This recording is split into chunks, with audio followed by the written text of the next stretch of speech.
उस दिन भी मैंने ये बात बोला था कि यकीनन मणिपुर को लेकर चिंता जाहिर करने की जरूरत है। ऐसे में मैंने बिहार का भी विशेष तौर पर वहाँ पर जिक्र किया था। विपक्षी दलों के इस गठबंधन में मुख्यमंत्री की अनदेखी की जा रही है। क्रेडिबिलिटी क्राइसिस है मेरे मुख्यमंत्री के चेहरे को लेकर। किसी भी गठबंधन में रहे, ना उस गठबंधन इन पर विश्वास करता है, ना उस गठबंधन के नेता इन पर विश्वास करते हैं, जब प्रदेश की जनता ही इन पर विश्वास आगे करो तो ऐसे में कोई दूसरा व्यक्ति इनके ऊपर विश्वास क्यों करे?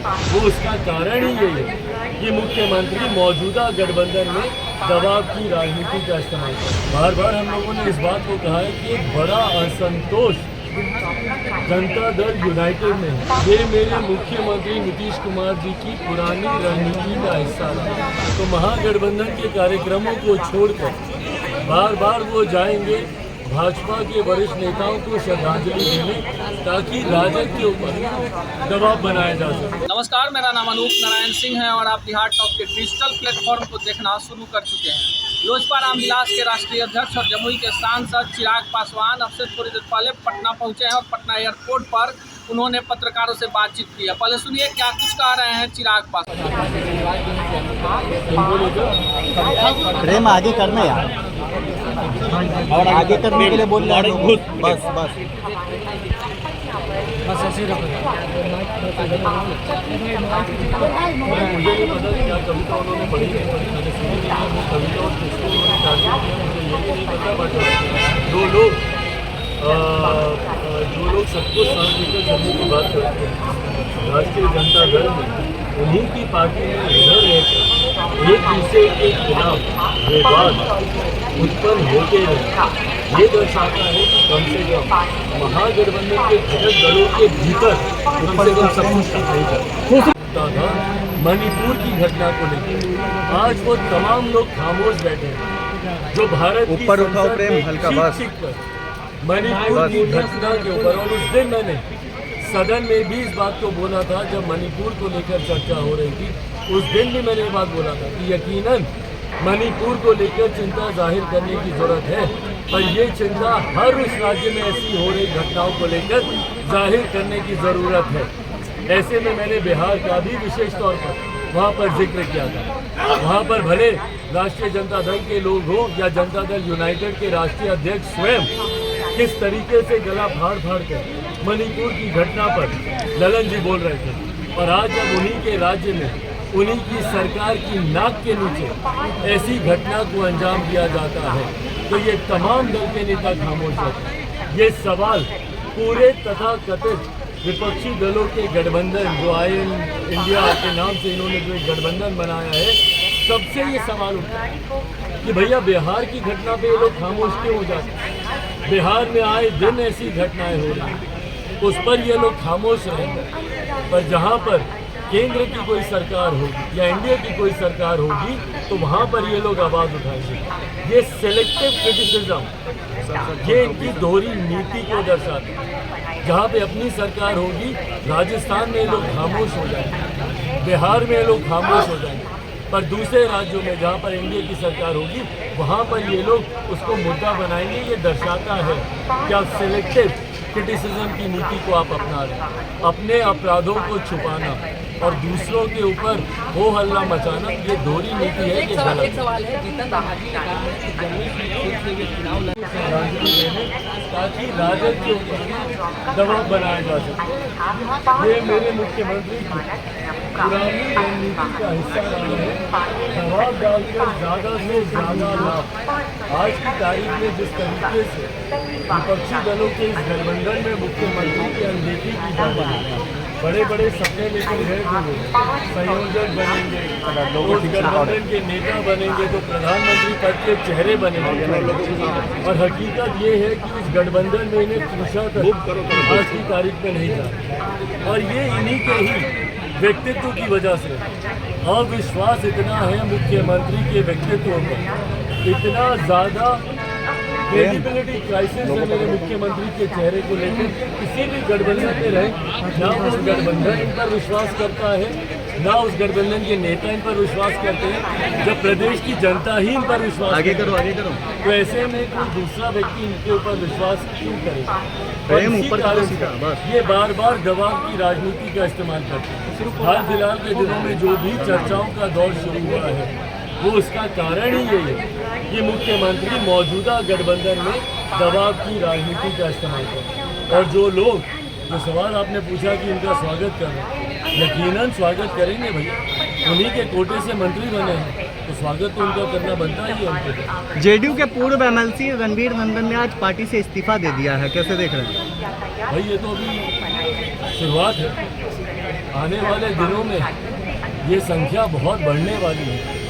बार बार हम लोगों ने इस बात को कहा है कि एक बड़ा असंतोष जनता दल यूनाइटेड में है। भाई देखिए, नेता तो बार बार गठबंधन बदल लेता है, पर ये वो लोग हैं जो जनता के बीच जाते हैं और जिसको चुनाव लड़ना है, भले वो एमएलसी का हो, भले वो एमएलए का हो, जिसको चुनाव लड़ना है भाई उसको तो जनता के बीच जाकर जवाब देना। मेरे मुख्यमंत्री ने तो चुनाव नहीं लड़ना। आखिरी बार मेरे मुख्यमंत्री ने कब चुनाव लड़ा था पता?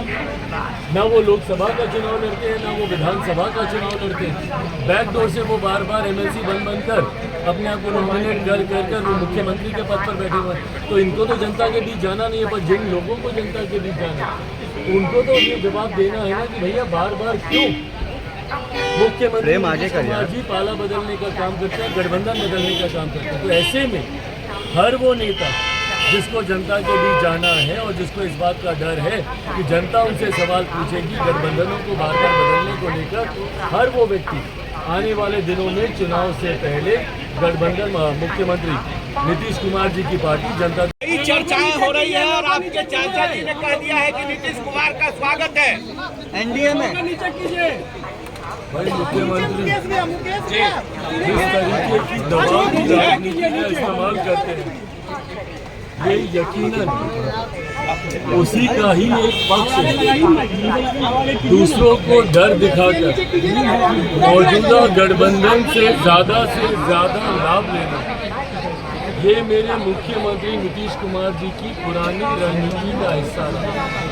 जब वो एनडीए में रहते हैं तो पैदल चलकर जाएंगे आदरणीय लालू जी की इफ्तार में, ताकि एनडीए को डर दिखाया जा सके।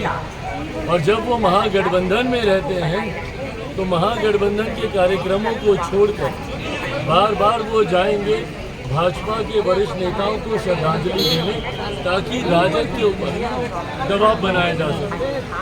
ये मेरे मुख्यमंत्री की पुरानी रणनीति का हिस्सा रहा है। दबाव डालकर आज की तारीख में जिस तरीके से विपक्षी दलों के इस गठबंधन में मुख्यमंत्री की अनदेखी की जा रही है, बड़े बड़े सपने लेकर गए थे वो, संयोजक बनेंगे तो उस गठबंधन के नेता बनेंगे तो प्रधानमंत्री पद के चेहरे बनेंगे, और हकीकत ये है कि उस गठबंधन में इन्हें पूछा था आज की तारीख में नहीं जाते। और ये इन्हीं के ही व्यक्तित्व की वजह से अविश्वास इतना है मुख्यमंत्री के व्यक्तित्व पर, इतना ज़्यादा क्रेडिबिलिटी क्राइसिस है मेरे मुख्यमंत्री के चेहरे को लेकर कि किसी भी गठबंधन में रहे, ना वो गठबंधन इन पर विश्वास करता है, ना उस गठबंधन के नेता इन पर विश्वास करते हैं, जब प्रदेश की जनता ही इन पर विश्वास करती है। तो ऐसे में कोई दूसरा व्यक्ति इनके ऊपर विश्वास क्यों करे? और इसी कारण से ये बार बार दबाव की राजनीति का इस्तेमाल करते हैं। हाल फिलहाल के दिनों में जो भी चर्चाओं का दौर शुरू हुआ है वो उसका कारण ही ये है कि मुख्यमंत्री मौजूदा गठबंधन में दबाव की राजनीति का इस्तेमाल करते हैं। और जो लोग, जो सवाल आपने पूछा कि उनका स्वागत कर रहे हैं, यकीनन स्वागत करेंगे भैया। उन्हीं के कोटे से मंत्री बने हैं तो स्वागत तो उनका करना बनता ही है उनके। जेडीयू के पूर्व एमएलसी रणवीर नंदन। भाई ये तो अभी शुरुआत है, आने वाले दिनों में ये संख्या बहुत बढ़ने वाली है। बार बार हम लोगों ने इस बात को कहा है कि एक बड़ा असंतोष जनता दल यूनाइटेड में है। भाई देखिए, नेता तो बार बार गठबंधन बदल लेता है, पर ये वो लोग हैं जो जनता के बीच जाते हैं और जिसको चुनाव लड़ना है, भले वो एमएलसी का हो, भले वो एमएलए का हो, जिसको चुनाव लड़ना है भाई उसको तो जनता के बीच जाकर जवाब देना ना। मेरे मुख्यमंत्री ने तो चुनाव नहीं लड़ना। आखिरी बार मेरे मुख्यमंत्री ने कब चुनाव लड़ा था पता?